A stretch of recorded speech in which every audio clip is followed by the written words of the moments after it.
Today I'm sharing my secret to how I teach myself to see and mix color. For me, it's about experimentation and repetition. I'm not asking anyone's permission or looking at a rule book. It's a good old-fashioned study session. When I do color studies, I give myself simple criteria so that I can focus all of my attention on color. 1 brush, 1 scene, 4 squares, 5 colors, plus white. The goal is threefold.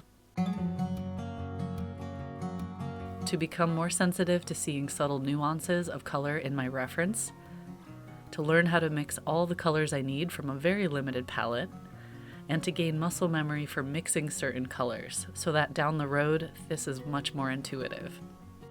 In the first box, I'm allowed to use the primaries, red, yellow, and blue, and although I do have 2 blues in my limited palette, in this first painting, I'm only allowed to use ultramarine.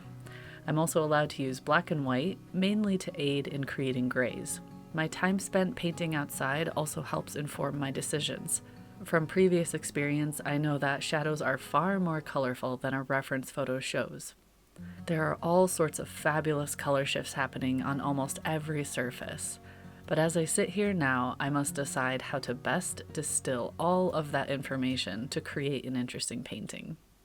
For now, I focus on creating a variety of greens and browns, and when doing this, I try to make very subtle changes. So I'm just dipping the corner of the brush into the blue or the yellow, just ever so slightly changing the color temperature of the mix. And then I gently dust this over the previous color, and this is why it really helps to use a soft brush. Dry brush technique is crucial here, as the broken brush strokes allows the previous color to peek through and visually mix in the viewer's eye. This is the main way I'm able to create so much variety in a small space.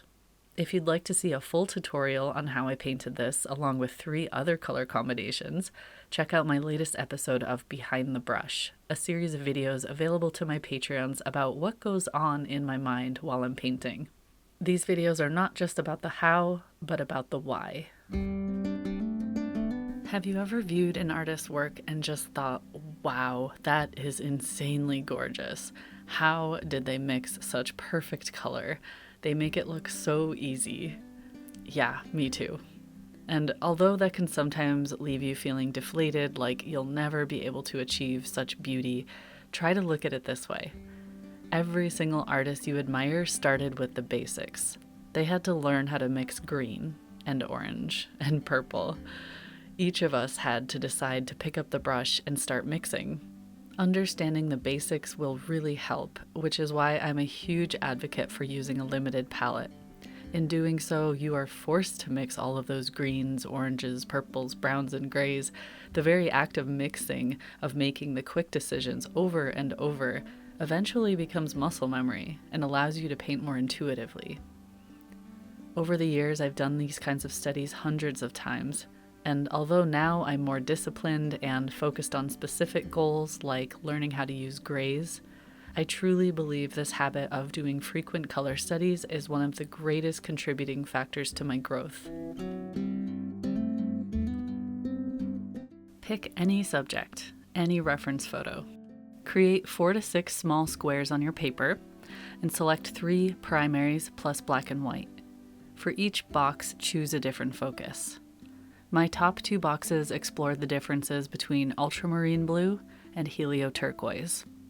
The bottom left was a bit unique. I used no blue at all. And the bottom right was focused on using purple shadows and mixing white into every color. While doing this, be very present and take notes if you need to. What helps me is to do some color mixing charts beforehand to explore the huge variety of mixes I can achieve. I take notes about which colors I used in each one, and then when I'm painting a landscape, if I need a specific green or a brown, I know what colors to mix. Over time, this will become muscle memory and I won't need my swatches, but this is especially helpful when you get a new color or want to revisit a combination.